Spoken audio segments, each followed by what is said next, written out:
سلام شمع بزم ہدایت پہ لاکھوں سلام، جس سہانی گری چمکا طیبہ کا چاند، اس دل افروز ساعت پہ لاکھوں سلام۔ ہم یہاں سے پکاریں وہ مدینے سنیں، ان کی اعلیٰ سماعت پہ لاکھوں سلام۔ دور و نزدیک کے سننے والے وہ کان لال کرامت پہ لاکھوں سلام۔ شہر یار ارم تاجدار حرم، نوبہار شفاعت پہ لاکھوں سلام۔ شب اسرا کے دلہا پر دائم درود، نوشائے بزم جنت پہ لاکھوں سلام۔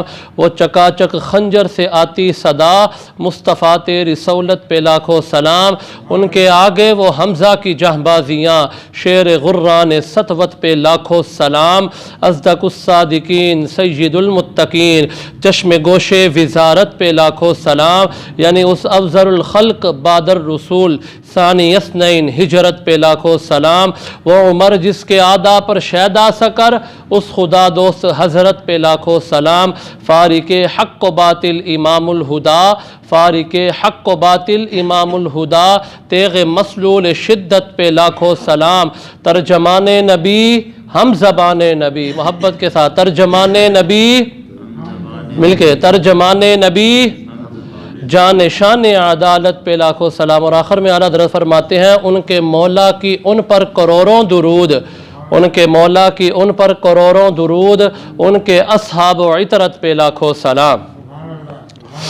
اللہ رب العزت کی حمد و ثنا نبی کریم صلی اللہ علیہ وآلہ وسلم کی بارگاہ بے کس پناہ میں درود و سلام کا ہدیہ پیش کرنے کے بعد آج ہفتہ وار درس جامع مسجد مدینہ میں انعقاد پذیر ہے۔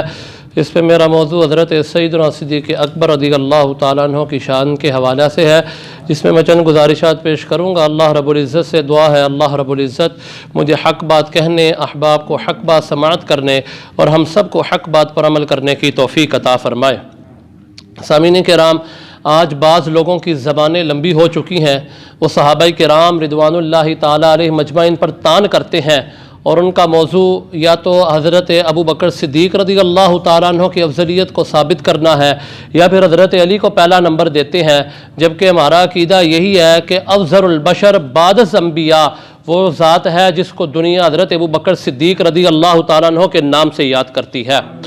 اور قرآن کے مطابق رحماء بینہم، صحابہ کرام رضوان اللہ تعالیٰ علیہ مجمعین کے درمیان محبت تھی، الفت والا معاملہ تھا، لیکن کچھ بعض خبیث لوگ، گندے لوگ ان صحابہ کرام رضوان اللہ تعالیٰ علیہ مجمعین کے درمیان بغض کو ثابت کرتے ہیں، جبکہ احادیث مبارکہ بھی اس بار پر دلیل ہیں کہ صحابہ کرام رضوان اللہ تعالیٰ علیہ مجمعین کی آپس میں محبت تھی۔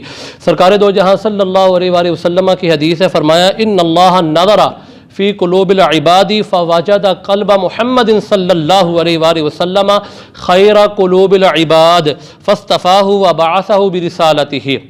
فرمایا کہ اللہ رب العزت نے اپنے مخلوق میں بندوں پر توجہ فرمائی، ان کے دلوں کی طرف دیکھا تو اللہ رب العزت نے سب سے بہترین دل احمد مجتبیٰ صلی اللہ علیہ وآلہ وسلم کا پایا۔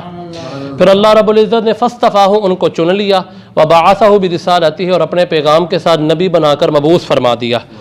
ثم نظر فی قلوب العباد، پھر اللہ رب العزت نے دوبارہ اپنے بندوں کے دلوں میں توجہ فرمائی، بعد قلب محمد صلی اللہ علیہ وآلہ وسلم، سرکار دو جہاں صلی اللہ علیہ وآلہ وسلم کے دل کے بعد، تو فوجد قلوب اصحابہ خیر قلوب العباد، تو اللہ رب العزت نے سرکار دو جہاں صلی اللہ علیہ وآلہ وسلم کے دل کے بعد سب سے معطر، سب سے منور اور سب سے پاکیزہ دل سرکار صلی اللہ علیہ وآلہ وسلم کے اصحاب کا پایا۔ پھر اللہ رب العزت نے آگے فجعلہم وزراء نبیہ یقاتلون عن دینہ، تو اللہ رب العزت نے ان صحابہ کرام رضوان اللہ تعالیٰ علیہم اجمعین کو رسول اللہ صلی اللہ علیہ وآلہ وسلم کا خلیفہ وزیر بنا دیا۔ کیونکہ صحابہ کرام رضوان اللہ تعالیٰ علیہ مجمعین سرکار کے بعد آپ کے دین کے لیے جہاد کرنے کے لیے نکلے، اور اس حدیث سے ثابت ہوا کہ جب کہ سب سے معطر اور سب سے منور دل سرکار دو جہاں صلی اللہ علیہ وآلہ وسلم کے اصحاب کا ہے، جو دل اتنا منور اور معطر ہے، تو اس میں کس طرح حضرت ابو بکر صدیق کے دل میں بغض علی ہو سکتا ہے، اور کس طرح حضرت علی کے دل میں بغض ابو بکر ہو سکتا ہے؟ یہ تو آپس میں محبت کرنے والے ہیں، کیونکہ یہ تمام کے تمام سرکار صلی اللہ علیہ وسلم کے محب ہے۔ جب